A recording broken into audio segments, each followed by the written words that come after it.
First night पर हनी ने कुछ इस तरह से की अंश की हालत। बेहद हैरान परेशान हुआ अंश, यहाँ पर किक मार कर गिराया उसे बेड के नीचे।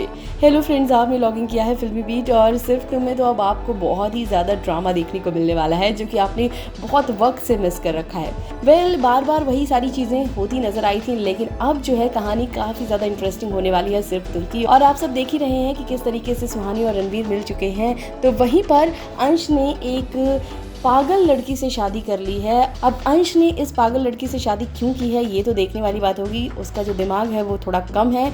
ये सब क्यों किया है अंश ने, ये तो आपको आने वाले एपिसोड में पता चलेगा। लेकिन यहाँ पर ऐसा लग रहा है कि अंश ने जो कुछ भी किया है उसकी सारी चीज़ें जो है वो उसको खुद ही भुगतनी पड़ रही हैं।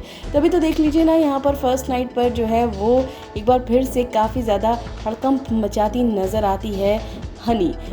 होता ये है कि हनी सो रही होती है, तभी अंश जो है वो आता है और बेड पर सोता है। इसके बाद यहाँ पर जो हनी होती है वो कहती है छोड़ो मुझे, ऐसे करती नजर आती है। और फिर इसके बाद क्या होता है वो सबसे मजेदार है। यहाँ पर ये बोलते बोलते बड़बड़ाते नींद में एक किक मारती है अंश को और अंश जाता है बेड के नीचे।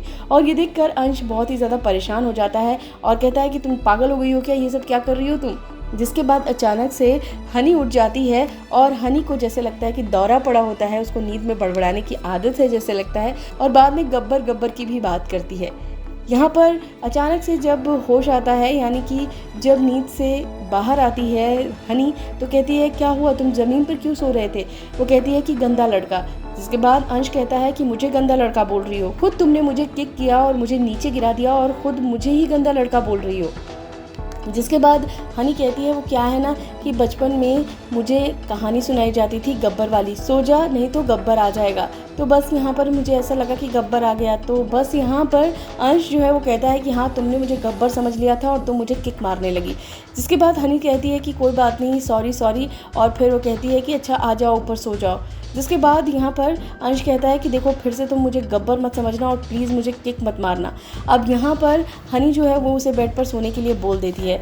तो अब जो है अंश काफ़ी ज़्यादा हैरान परेशान होने वाला है। हालांकि अभी उसका मकसद क्लियर नहीं हो पाया है कि आखिर उसने इस लड़की से शादी क्यों की, उस जगह से जाकर इसको क्यों निकलवा कर लेकर आया, और इसमें अब अंश का क्या मकसद है, ये तो अब आने वाले एपिसोड में देखेंगे। लेकिन फिलहाल सुहानी और रणवीर की भी फिलहाल अंश की काफ़ी ज़्यादा बुरी हालत होने वाली है। एक बार फिर से अंश जो है वो अपने ही खोदे हुए गड्ढे में जा गिरेगा, क्योंकि जिस तरीके से उसने हनी से शादी कर ली है तो सारी चीज़ें भुगतनी तो उसको ही पड़ेंगी। भले ही अंश ने ये सारा काम जो है वो किसी और को वो नुकसान पहुंचाने के लिए किया हो, चाहे वो सुहानी और रणवीर के लिए ये प्रॉब्लम खड़ी करने के लिए उसने इस लड़की से शादी की हो, लेकिन बीच बीच में कुछ इस तरह से भुगतता रहेगा अंश और बार बार कुछ इस तरह से करती नजर आएगी हनी। और साथ ही साथ यहाँ पर आपको बता दें कि विक्रांत को भी पता चलेगा कि जिस लड़की से की है अंश ने शादी वो काफ़ी ज़्यादा गड़बड़ है मानसिक रूप से।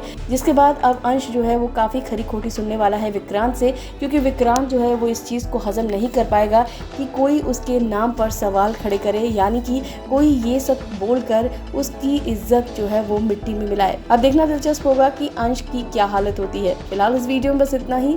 बॉलीवुड और टीवी से जुड़ी खबरों के लिए फिल्मी बीट सब्सक्राइब करें, और अगर ये वीडियो आप फेसबुक पर देख रहे हैं तो हमारे फेसबुक पेज को फॉलो करें।